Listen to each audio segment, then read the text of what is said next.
Hey guys, I've got some great news. Did you finally find Waldo?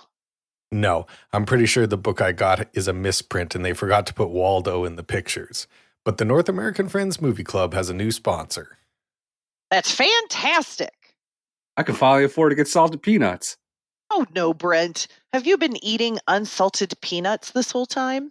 Yeah, I've been getting unsalted peanuts and then using drive-through salt packets to make them salty. But the salt doesn't stick on the peanuts, so I've been putting salt on the back of my hand like a tequila shot every time I eat a mouthful. Brent, when you're done reading this ad, you'll be able to afford the saltiest peanuts in Nova Scotia City. I've just sent over the new script, so let's record this real quick and then we can start the show. You got it. Ready when you are. This episode of the North American Friends Movie Club is brought to you by the Old Witch Who Lives in the Woods Awareness Council. Greasy white hair. Long, bony fingers. Two milky eyes. It doesn't take a frickin' rocket scientist to figure out who we're talking about. The old witch who lives in the woods. You know the one. She lives in a tent made of sticks and pelts, and she'll tell you your fortune if you bring her a bird skull. Don't pretend you don't know who we're talking about. The filthy old witch who smells like an owl pellet and has a jar full of different sized eyeballs and also a jar full of blue goo. Stop playing dumb. You know exactly who we mean. The horrible old crone who floats like mist through the leaves and cackles every time there's a red moon. Who do you think makes that moon red? She makes it red, and then she cackles at it. Red is the color of blood, and witches love blood. So let's all cut the shit and talk about it. We aren't going to fix this problem if we bury our heads in the sand. If you let a witch get your head in some sand, you ain't getting that thing back. You're going up on the shelf next to the blue goo. We're not saying this is anybody's fault. She was born before the mountains met the sun, and she'll remain long after the stars complete their cosmic dance. But there are some basic things you can do to protect yourself. Number 1, you gotta close those windows at night, people. Our girl loves to hover, and she will take any opportunity you give her to float into your room and whisper some nightmares into your ear. 2, stop letting her get your hair. If she gets even one piece of your hair, she's going to use it to make an evil soup that ruins your life. If you get a haircut, you need to burn that hair. And if it's windy, you need to go inside or wear a really tight hat. 3, stay out of the woods at night. Don't even go in there when it's cloudy. You think she won't trick you, but she will. You'll hear an ethereal song and tell yourself, surely a witch wouldn't sing that beautifully. And then bam, witch. Of course it was her. Use your head. And if you're ever in doubt, just remember the Witch Dodgers Creed. If the eyes are clear, have no fear. If the eyes are milky, run home quickly. Great work, guys. Let's start the show.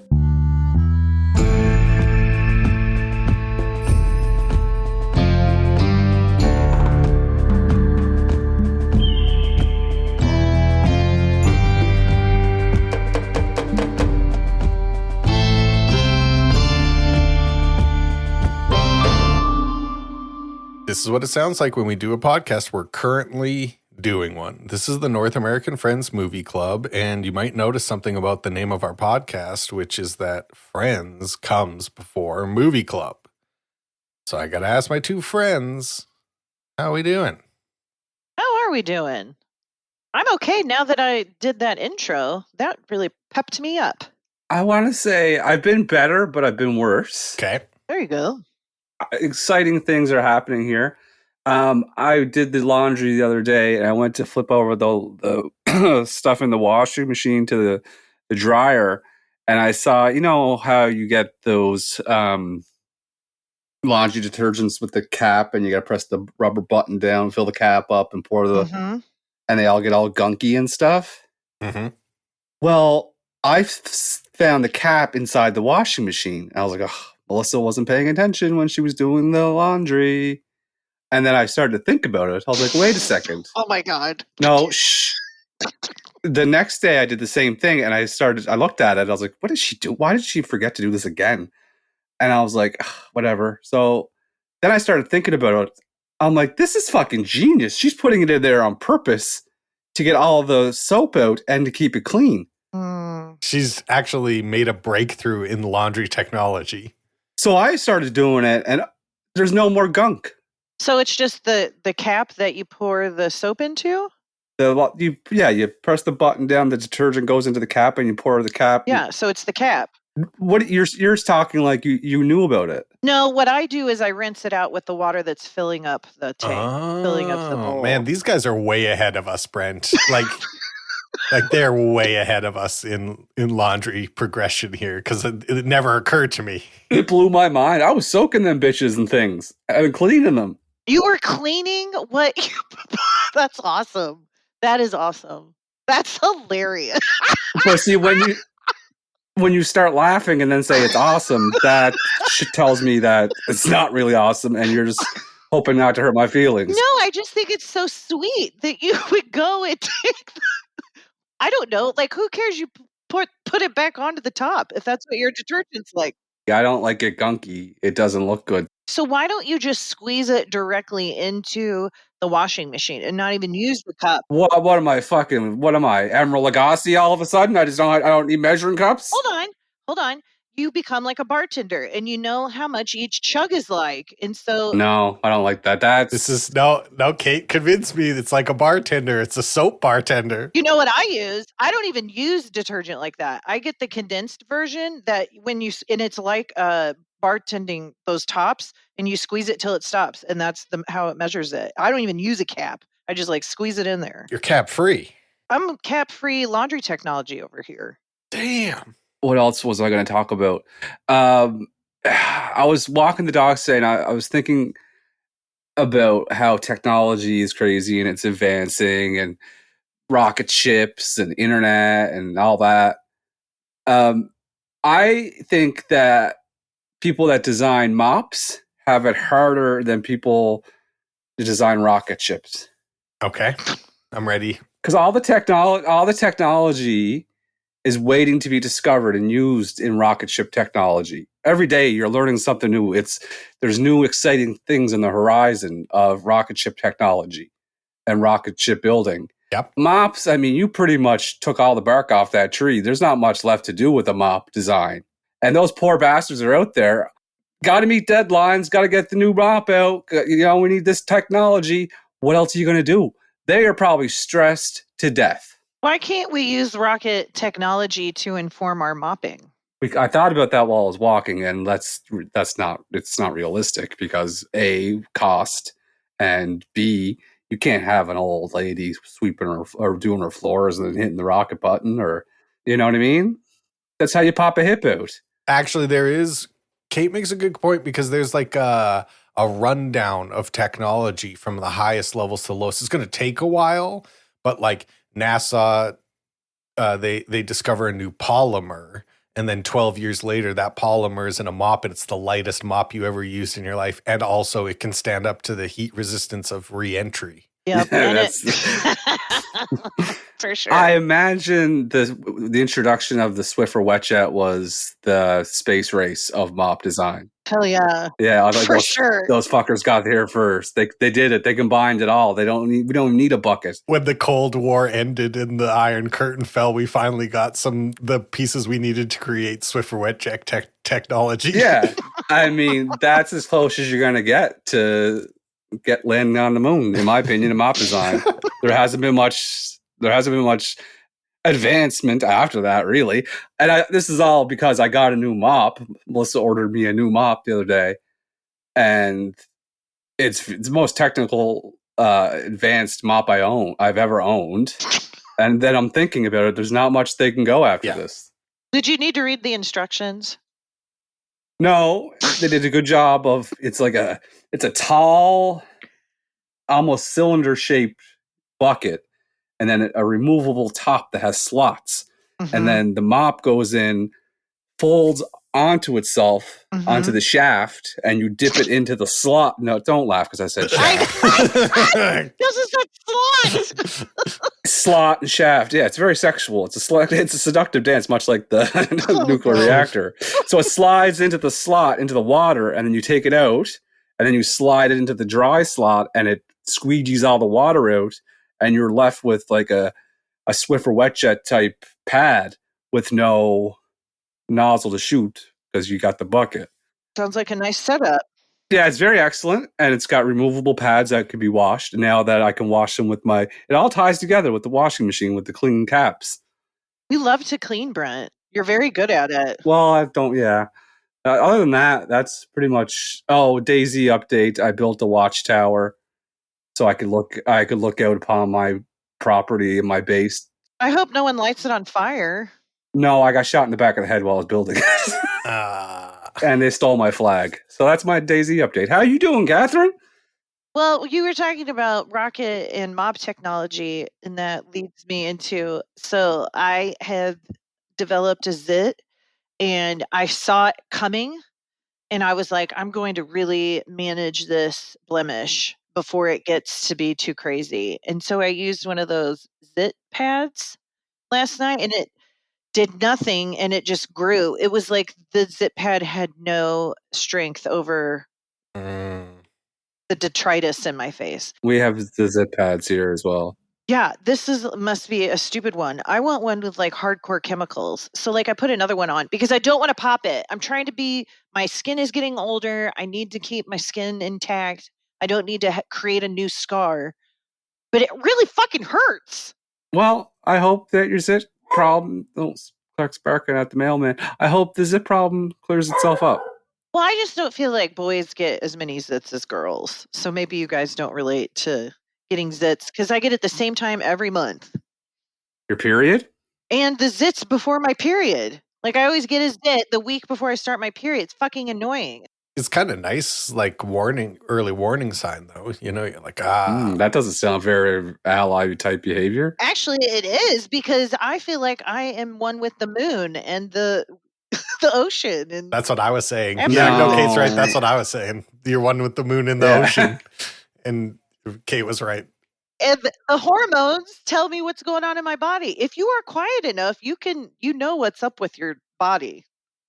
I have a cyst underneath my armpit that hurts. What's my body telling me there?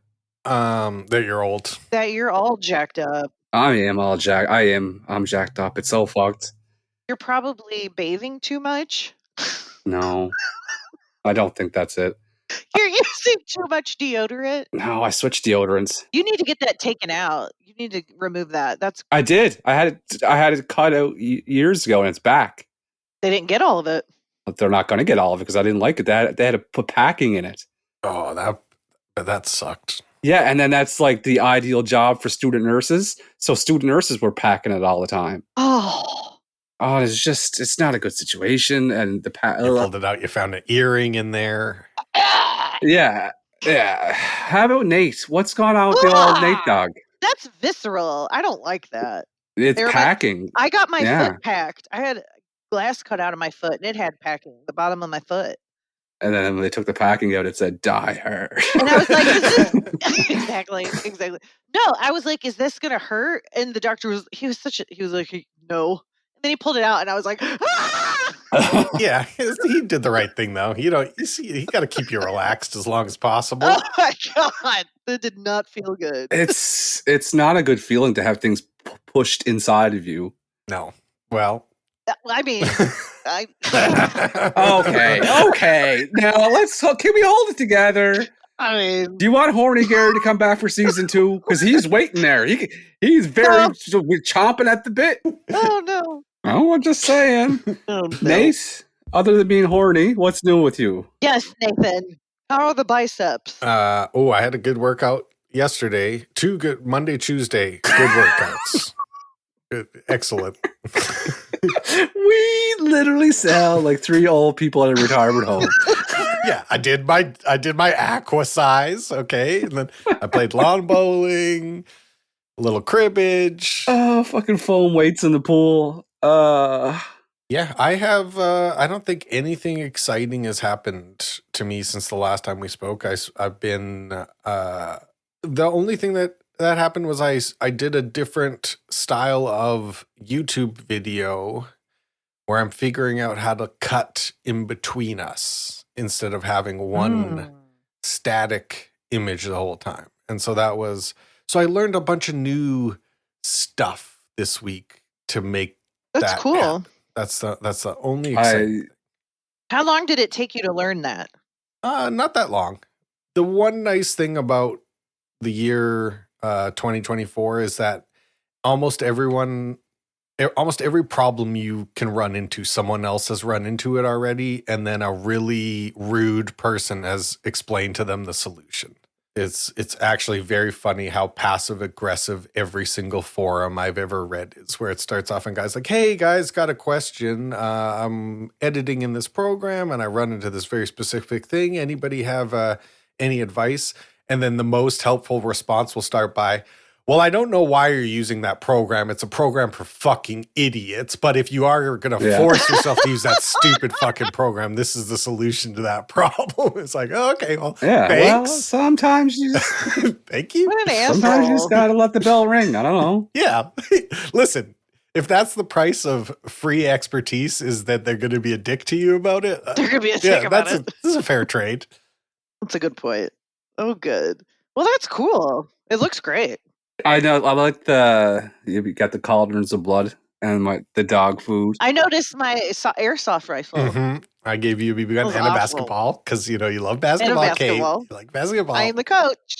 Is it a picture of Juliet? Yeah, that's my exact perfect recreation of Juliet. Oh, are you kidding? I didn't get that. That's awesome. Right hand side of your thing, yeah. Oh, my baby. So my next thing that I have to figure out is, for some reason, the backgrounds are all blurry on the video, but they shouldn't be because I made very large file sizes for those. So I'm actually going to call in my expert filmmaking roommate as a consultant on this one to be like, hey, tell me about the pixels. Give me some pixel information. Yeah, speaking of file sizes, I tried to send a video of my foot to my rehab girl, and the file size was too large in email. I don't know what to do with there, so I just got a picture of a 19-second video of my foot just in limbo. That's what you're telling Melissa. Listen, if I could guarantee I could make any amount of money off this body, I'd be doing it by now. Yeah, you would have found a way to suck a few dollars out of those feet. Yeah. Oh, yeah. I'm sure there's. I just don't want it. Speaking of sucking a few dollars out of those feet, Nathan, why don't you tell everybody what the movie that we watched this week is? Great transition, Brent. Thank you. My choice for this week was the mockumentary film A Mighty Wind, starring Christopher Guest, Eugene Levy, Catherine O'Hara, and dozens of more talented, wonderful people. And I think we should talk about our favorite parts. But before we do that, we have a very important segment, which is Kate explains to us what happens in this movie. Excellent. Thank you. A Mighty Wind is a mockumentary where a very famous folk producer, a guy who made folk music in the 60s and 50s, dies. And they're putting on a memorial concert for him. And his the three bands that are acts that he were most famous were the Folksmen, the New Main Street Singers, and Mitch and Mickey. And the movie just goes about like showing what they've been up to and the history of them. And then the finale of the movie is them all going to this memorial concert that is live broadcast on what is basically PBS. And I enjoyed it very much. The end. Well, I'm very glad that we got a little preview of how you felt about it. And I think we might as well just go right ahead and talk about our favorite parts. We can do that.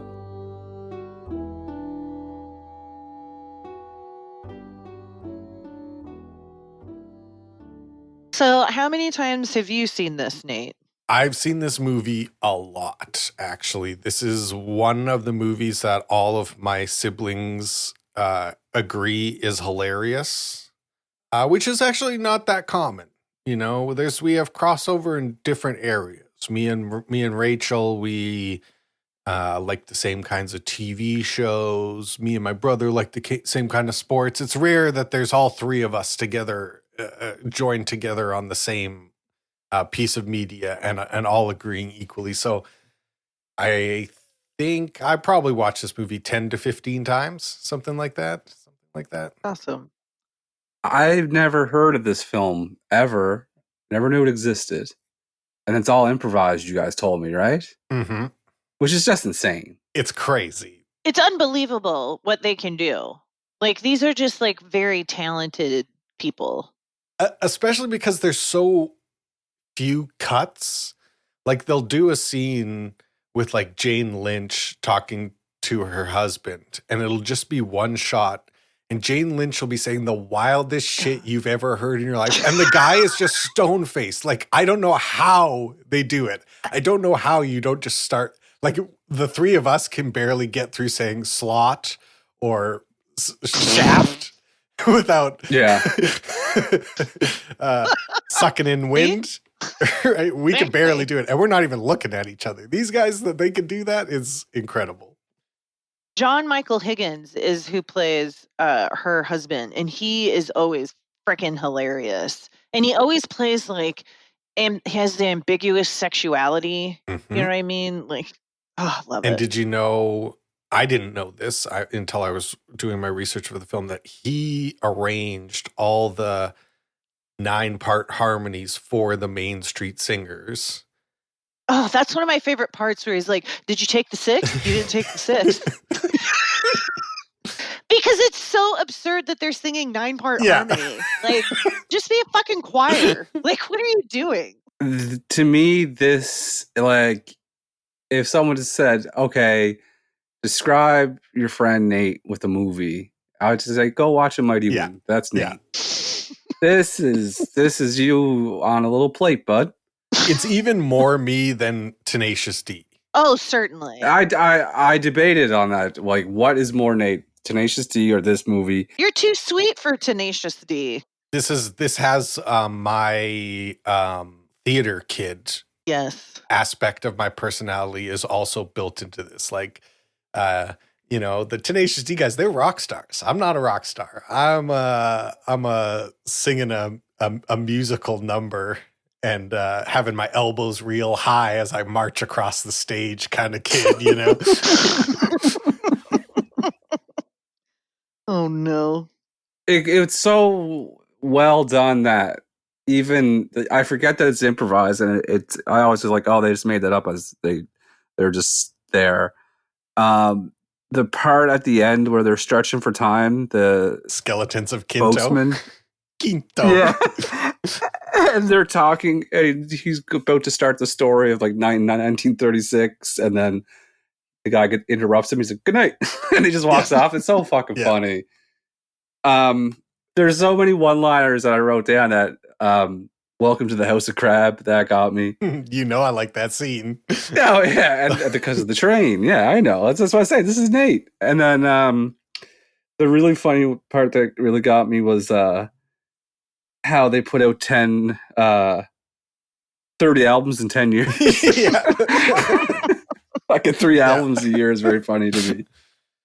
They had the model train, and then they also had the very big model boat that was in the background. Mm-hmm. Yeah.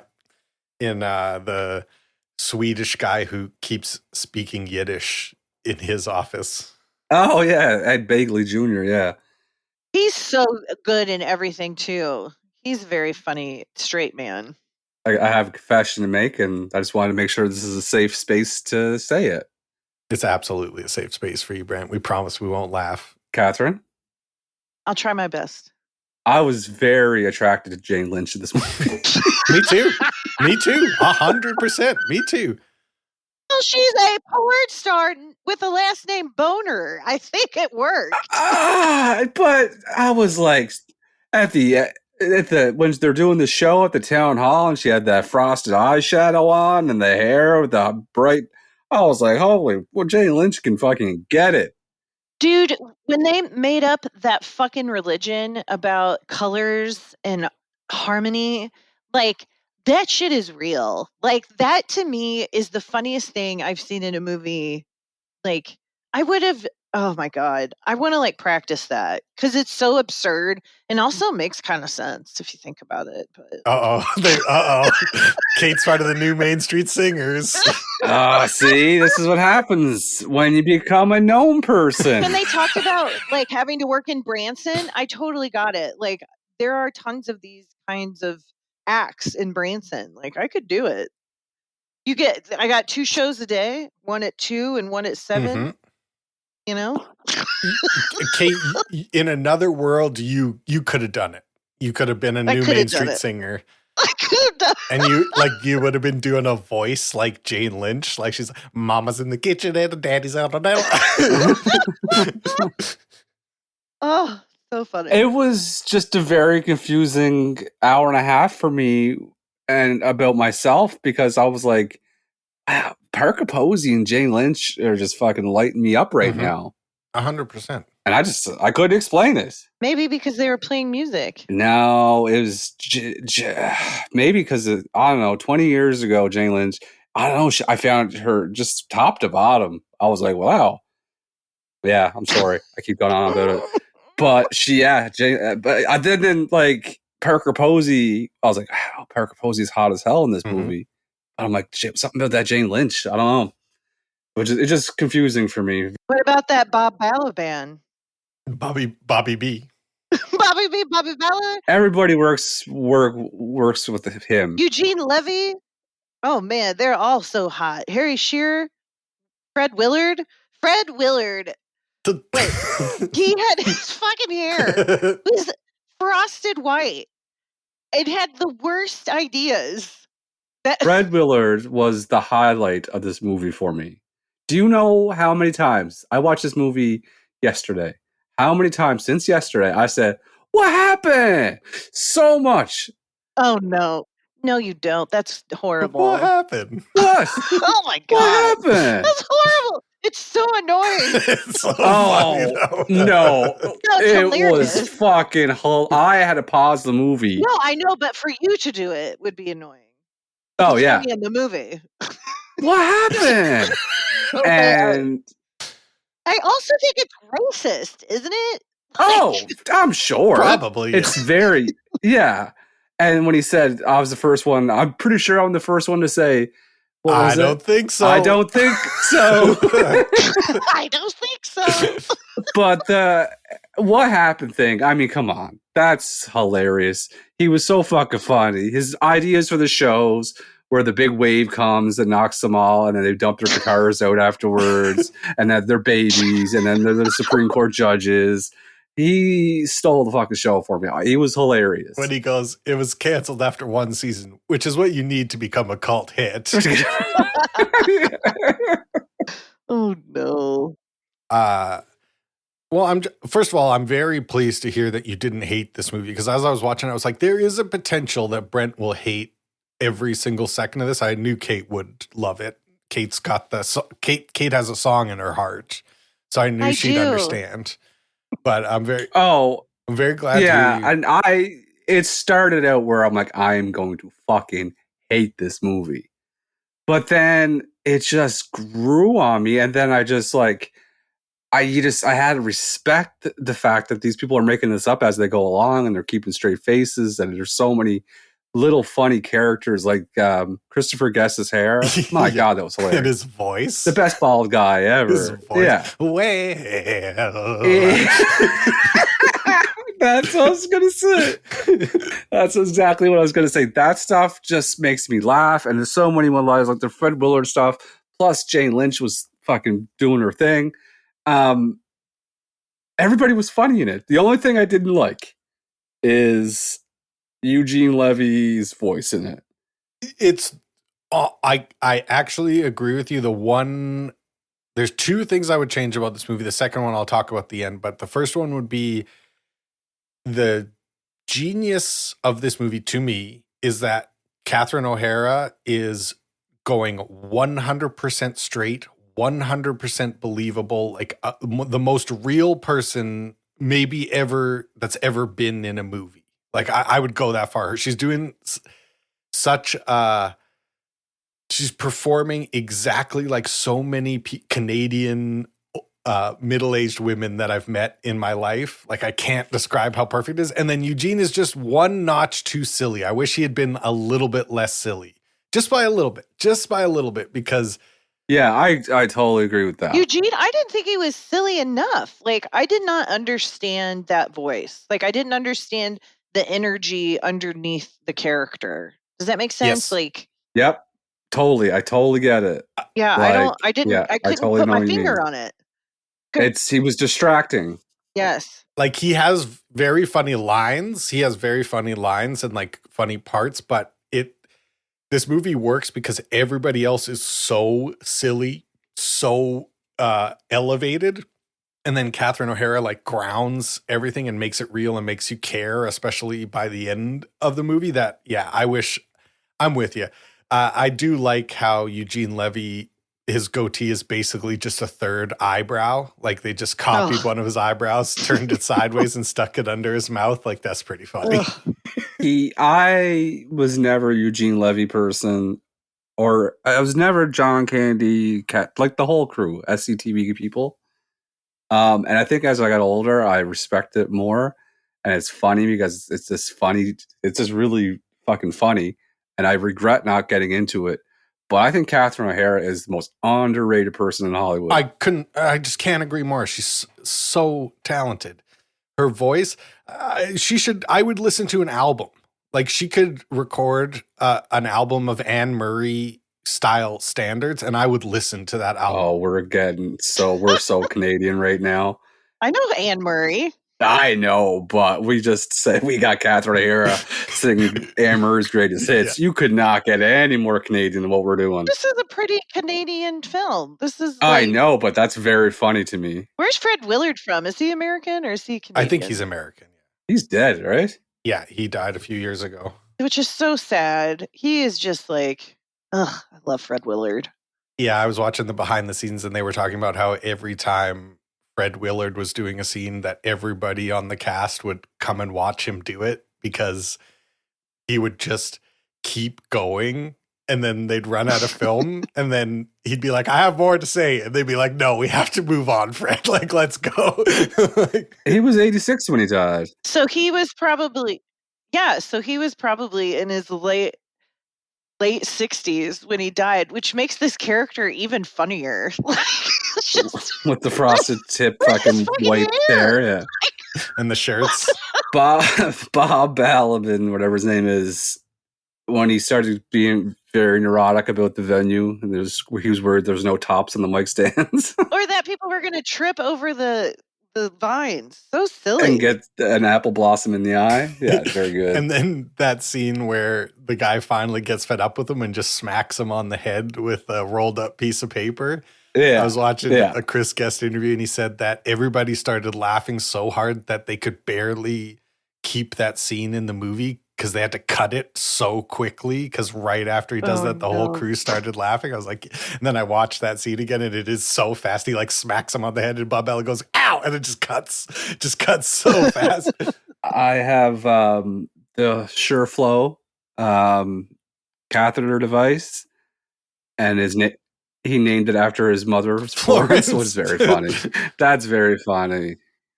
There's like this whole movie is like little jokes like that. I liked that guy who's British.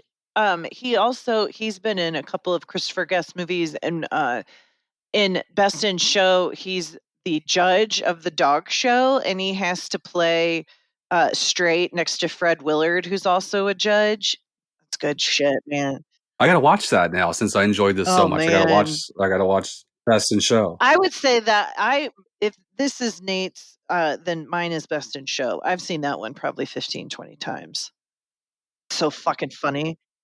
There's the rehearsal scenes with the folksmen in the kitchen. So fucking good. The three of them play.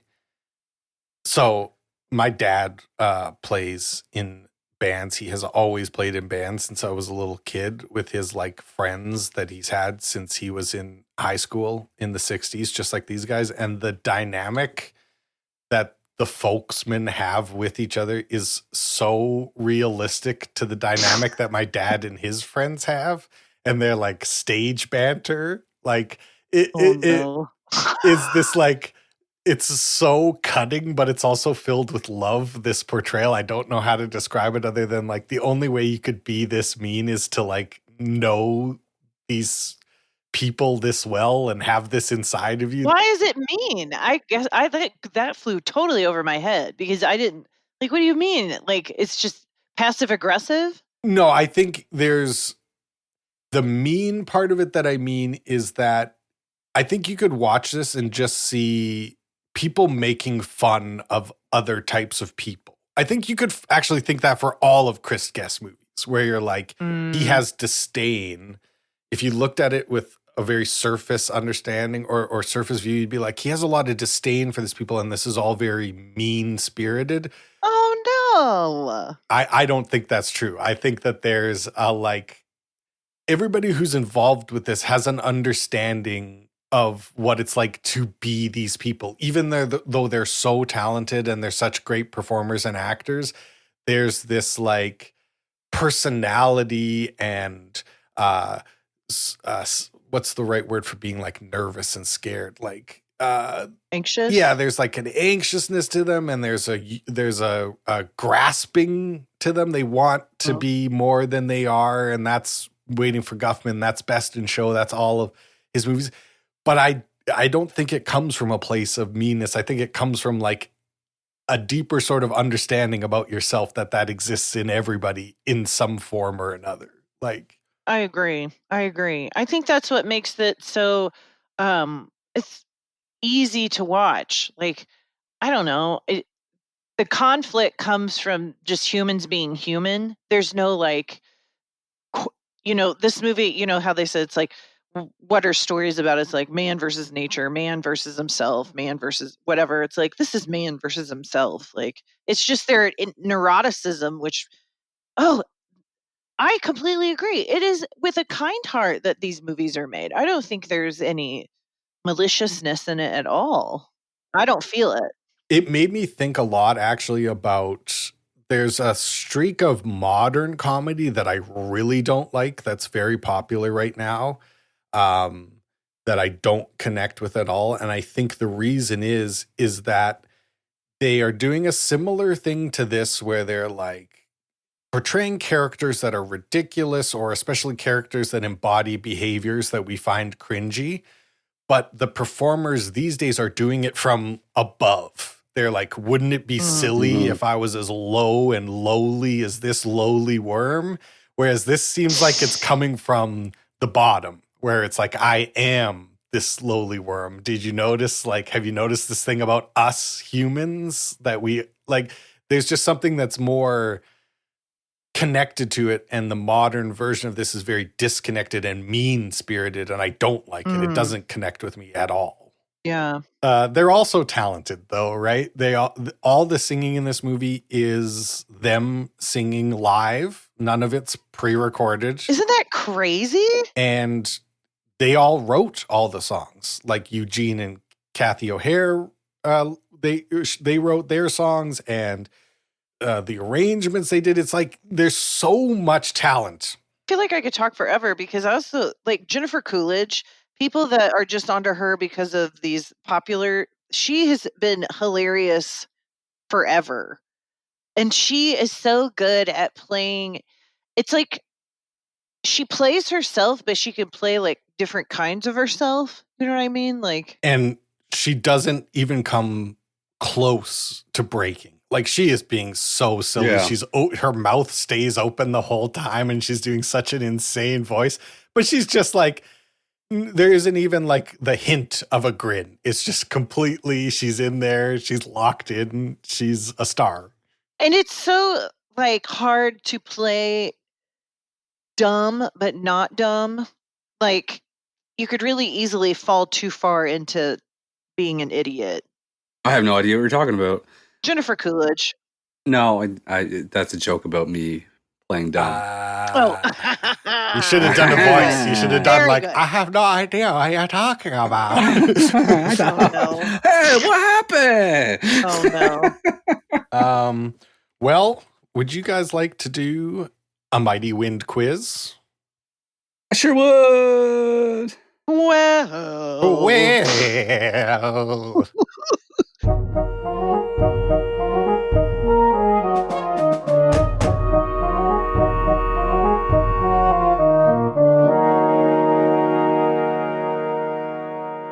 A Mighty Win quiz, 7 questions, classic Nate rules. What was the name of the psychiatric facility that Mickey went to after the breakup?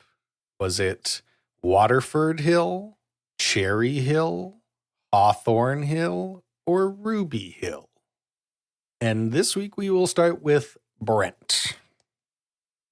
Hawthorne Hill, I'm going to say. And I'm going to guess Cherry Hill. Well, Kate, you have got off to a great start because you're correct. It's Cherry Hill.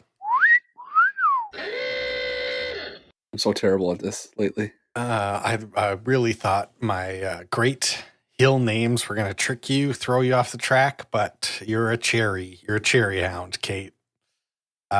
When Mickey sees the model trains in Crabtown, he says he'd like to see Crabtown in the autumn.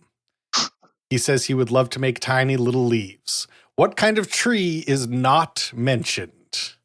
I'd like to see Crabtown in the fall. Was it a chestnut, a poplar, a maple, or a sycamore? I'm going to say sycamore. I'm also going to say sycamore.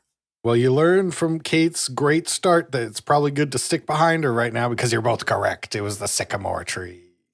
Well. It was a very good impression, by the way. What? Nate did a very good impression of Mickey. Yeah, his horrible voice. Yeah. Lars talks about going home to Sweden in the winters and mentions the names of his siblings. Which sibling did I make up? Sven, Pippi, Liv, or Nils? I'm going to say Pippi. Nils. Catherine, you are locked in right now. That's Oh 3 in my a row God. for you. You are on one right now. I remember reading it because I have the subtitles on. Subtitles I got me. should have had the subtitles Yeah. on. This isn't my first rodeo. Kate's come to play, much like the new Main Street Singers. Wow. Mitch becomes fascinated with an advertisement in Times Square. Advertisement. I turned British there for a second. Yep. At first, I was like, what the fuck are we doing now? An advertisement in Times Square. What company is the ad for? Toshiba, Panasonic, Samsung, or Sony? It's Samsung. I think you're trying to fuck around with me there. You were very confident. I'm going to say Toshiba. Should have trusted your instincts because she was 100% correct. Yet again, it's a Samsung.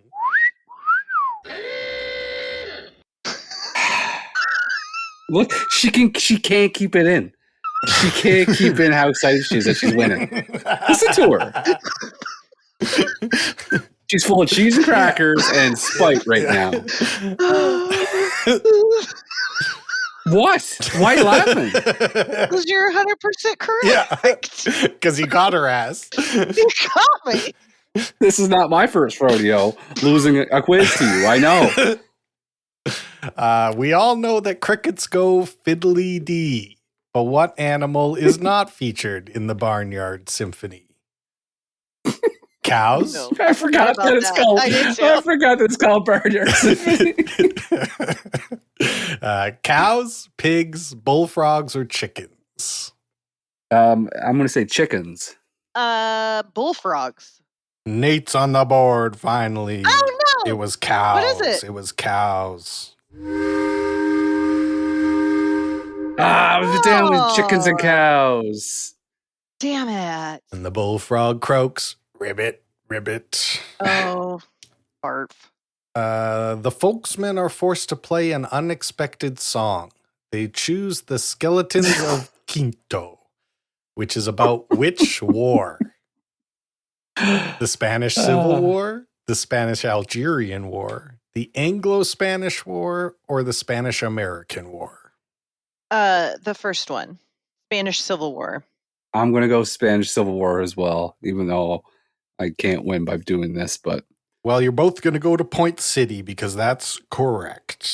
Point City! I love it here. You said it. You said the answer earlier. Yeah, I spoiled I did. it. No, Nate did. I read it also. I've been cheating this whole time. The movie... Really? No! Oh. The movie ends with Mickey singing at a medical supply trade show. What city is the trade show held in? Albany, New York, Buffalo, New York, Yonkers, New York, or Utica, New York? Albany. I want it to be this, so I'm guessing it. Unica. Nate gets one last point to go because it was Buffalo, New York, the home of the Wings. I was going to say Buffalo, but I wanted it to be Unica because Unica was a place in The Office. Utica. I knew where the folksmen were playing casinos. At the casino. The Sarasaq, whatever, yeah. Is that it? What's the score? You won this quiz 5-2. You crushed us. You sang a perfect harmony. Wow. Wow. Great quiz, Nate. I'm sorry to have impacted your streak. No, you know what? I think the streak was broken last week, actually. I started the year hot, but I've cooled off. I've cooled down. It's time to go back to the drawing board. No one's more colder than me. Oh, you're Mr. I don't Freeze think over I've here. won. Oh, I yeah. thought you I'm won Arnold last Schwarzenegger. week. Did I win last week? What was the show? What was the... No, I made up the quiz last week. I didn't win. Did I? It's hard Nate. to remember because we're a bunch of episodes ahead, and I don't even remember what movie it was. I think it was the Dawn Wall. It was Yeah. last Dawn week. Wall. I don't think I won that one. I guess we'll find out. Yeah, it's gonna be a surprise to everybody. Well, if I don't think I won because I would have been. I feel like I'm cold. I'm Arnold Schwarzenegger and Batman forever. Have a nice day. You mentioned on that last question that you knew the casino that the folksmen were playing in, and that reminds me that I forgot to say that that's the second part that I hate about this movie that actually stinks. It's a stinky part of this movie that I wish wasn't part of it, which is it ends on a very cheap, mean, kind of transphobic joke where Harry Shearer... Yeah. I didn't like that. It's very early 2000s, and I do want to get on the record calling that and say that stunk. That ruined a otherwise perfect movie for me. It's not a good joke. It's not funny enough, and it's not totally cruel, but it's mean-spirited, so I hate it. I second that. I agree. I also stupid. I third it. I don't like it. It's low-hanging fruit, stupid joke. Yeah. And it would have actually been a more powerful ending to end on Mitch and Mickey's epilogue, where they're both like in denial that the kiss meant anything to each other, and that's like very realistic and very bittersweet, and also the best ending for this movie. And then it kind of just ends on that joke that stunk. So I get they're trying to do like he's dressed as living as a woman, but he got the deepest voice in the movie. Yeah. But it's like after you've seen an hour and a half of such clever, real shit to end with that, you're like, could have done better than that. So now that I've officially sandbagged this part of it, would you like to give this movie a rating? I would. Yes.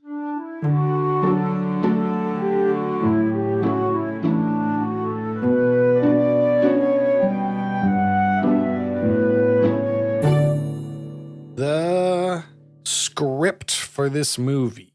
So we'll say the story for this movie. What would you give the story for this movie?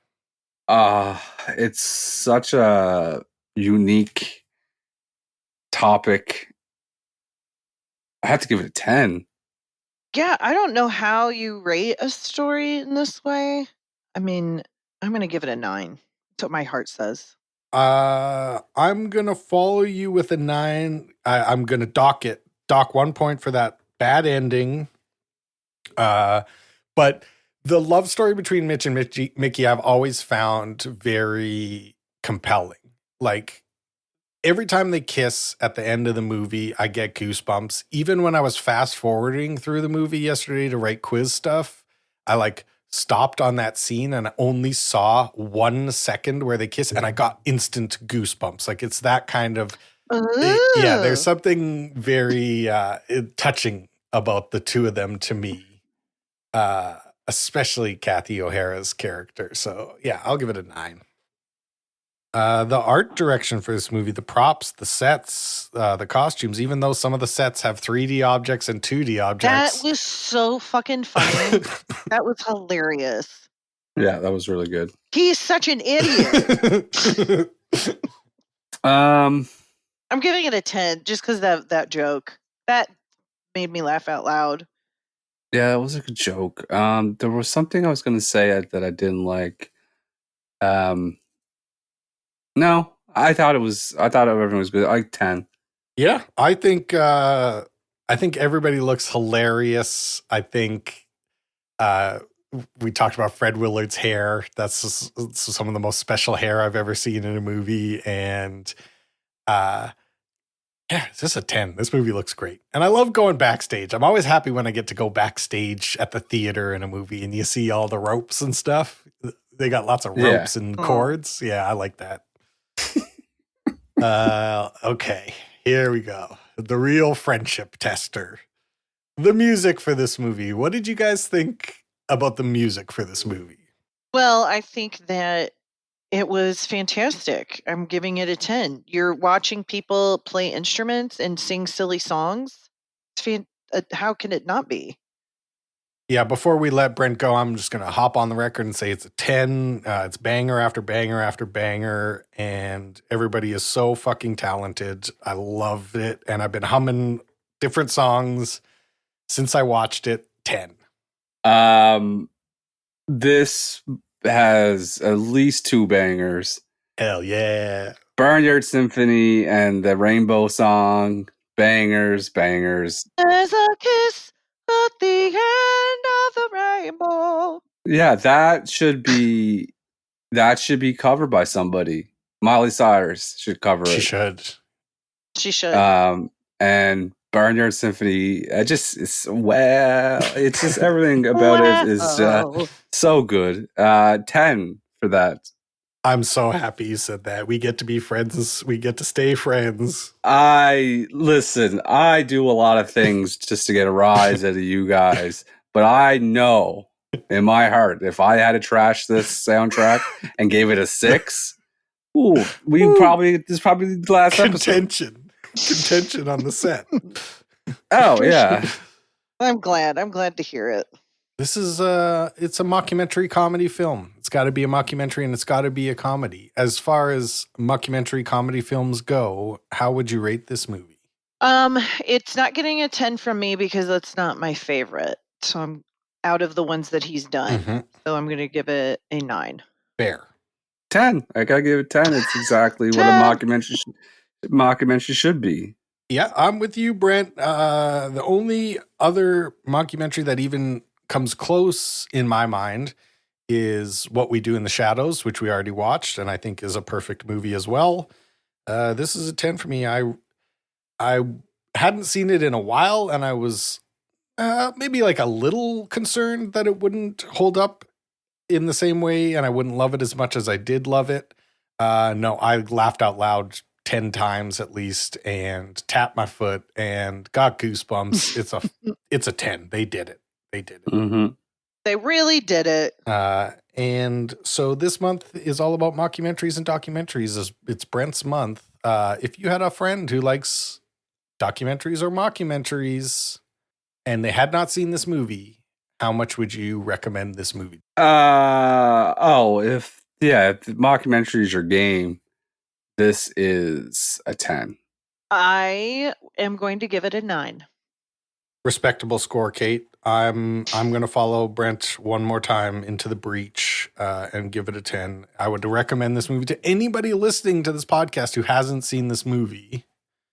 Yes, for sure. It's worth seeing. For You got to sure. watch this shit. It's silly. It's yes, so silly. You have to watch it. it's silly.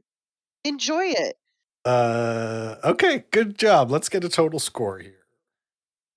This movie gets an extraordinarily respectable 48.5. What a job. Ooh. What a job. 48.5. One of our highest rated films of all time. Top 5, I would guess. Close to it. Yes, it beat the highest rated one of season 2 for sure. Let me check. I'm going through to see what Muppet Christmas Carol got a 48.6. The Exorcist got a 48.7. Damn. No Country for Old Men got a 49.3. Wow.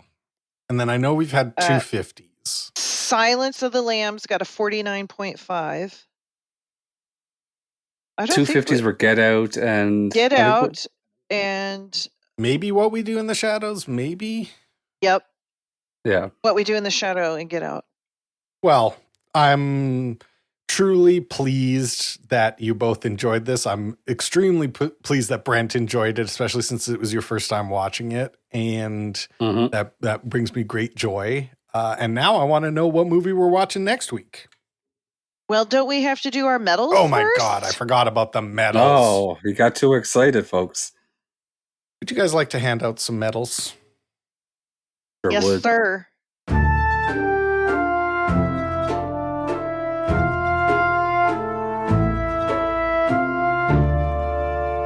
I think we were supposed to do that before the rating. I might have jumped the gun there. We're mixing it up. Yeah, you did. We're doing improv. Yeah. We're doing improv, and everyone's improvisationing. Everyone's just got to adjust. Boop. Who did you guys give your bronze medal to?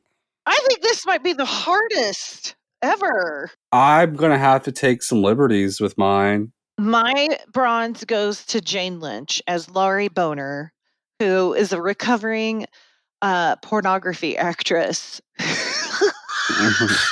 She gets my bronze. I'm with you 100%, Kate. I gave Jane Lynch my bronze as well. This, to me, it was the first time I ever encountered a Jane Lynch, and I loved her since the moment I met her. Everything she's done ever since is incredible. I would suggest anyone watch the movie Role Models that she's in, that she's it's so good. fucking funny in. And then, yeah, she's a true champion, and I love her. Bronze medal. My bronze is going to go to Mr. Christopher Guest, who played Alan. His hair, classic bald-headed mustache combo. Just excellent. Says all the funny lines and all the songs. Bronze. Who'd you give your silver medal to, Kate? My silver medal goes to Terry Boner, John Michael Higgins, who is funny in every single thing this man does. So I celebrate him as an actor. He's excellent, and he's a champion of playing the host of stuff. Mm-hmm. Like you said, in Best in Show, he's the commentator. Oh, he was on Great News. Yeah. And I think he does the same kind of thing in the Pitch Perfect movies. I think he's one of the judges. Oh, he does. That's right. And he's super funny in that. He's really hilarious. And look, he organized those, and he wrote a song for the movie, and he organized those harmonies. He's fucking awesome. Oh, when he talked about the witch, they're not witches. It's not like we ride brooms and wear pointy hats, but actually I did wear pointy hats. Yeah. Well, we don't ride brooms. Yeah. Who'd you give your silver medal to, Brent? Unfortunately, I can't split them up. It's got to be Eugene Levy and Catherine O'Hara. That is, as a team, I'm giving them a silver medal. They are in many things together, and I never appreciated them. I'm in what the kids say, my Eugene and Catherine era. Nice. I'm getting into them. I'm gonna get that catalog done and watch as much as I can because they're perfect together. They're so well. Schitt's Creek, that were excellent together. This movie, are they together in Best in Show? Mm-hmm. Well, there you go. I'm gonna watch that next. I can split them up, and I will split them up. I'm going to give my silver medal to Eugene Levy. Like I said, I wish he was tuned down one notch, but I love his singing voice, actually. He's got a great singing voice. He wrote these songs that they sing, and he has some of the funniest extended rants that he was just on one, and they just kept filming him, and he just kept talking, and he's so fucking funny. He gets my silver. Gold. Now it's time to hand out some gold medals. Who did you give your gold to, Kate? My gold goes to the man himself, a wonderful actor who we lost too soon, Fred Willard, as Mike LaFontaine. Because he was 86. What do you mean too soon? I can have my opinions. How much? That's a lot of pressure on someone to live longer than 86. I said what I said. I love Fred Willard, and he deserves the gold medal for all of his work, including being in Modern Family and Austin Powers and all the good movies. Thank you. I'm going to give my gold medal to him. What happened? Fred Willard gets it, of course. Double Willard. Double Willie. He's so fucking funny in this movie. He's always been funny to me, but the waves crashing into the singers while they're performing, and they got to dump out their guitars was just so funny. I wish I could complete the turkey sandwich for us, and if you had asked me when I first watched this movie, I would have said Fred Willard, without a doubt. Gold medal, stand-up performance, genius. But I have to give my medal to one of my favorite actresses to ever walk the earth, and that's Catherine O'Hara. The voice of an angel. Can't wait for the Anne Murray record. She's the only person in this movie who's being serious, and I found her very moving. I found her character very moving. She moved me, and therefore gets a gold medal. Why don't you tell us what we're gonna watch next week, Kate? I don't fucking know. I've been struggling. I've been struggling with it because documentaries are probably, it's one of my favorite genres of film, and I feel like there's so many different awesome ones, and some of the ones that I like, I think, are a little too heavy for this podcast. So it's trying to find one that we can all enjoy, that I also really like. And so I think I'm going to stick with my gut and pick a movie that I've never seen, or pick a documentary that I've never seen that has to do with Canada. And it's called Black Ice, and it's about Black men and playing hockey. Oh, I've never heard of this. Never heard of it. I haven't either, but it's about hockey and racism in the NHL, and it's like co-produced by LeBron James, and it has 96% on Rotten Tomatoes. This is Nate, but from the future. Me and Brent were unable to watch the documentary Black Ice because it's unavailable in Canada currently. So Kate changed her pick, and she chose the film Paris is Burning from 1990, which is about the ballroom scene in New York during the late 80s. So that's what we'll be watching next week. The documentary film Paris is Burning. Now back to the past. That's awesome. Okay. Excellent. Good pick. That's what we're going to watch next week. And that means all that's left to do is say, well. Good night, Kate. Well. Good night. Good night, Kate.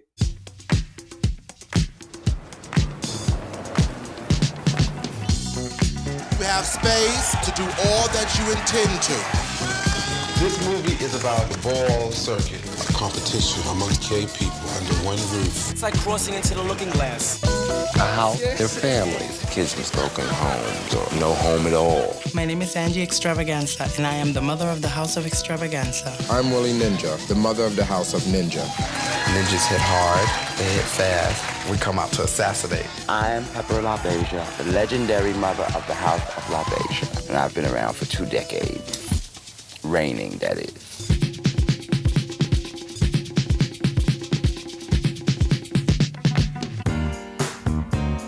Some of them say that we're sick, we're crazy, and some of them think that we are the most gorgeous, special things on earth. They call them competitions. But believe me, they're wars.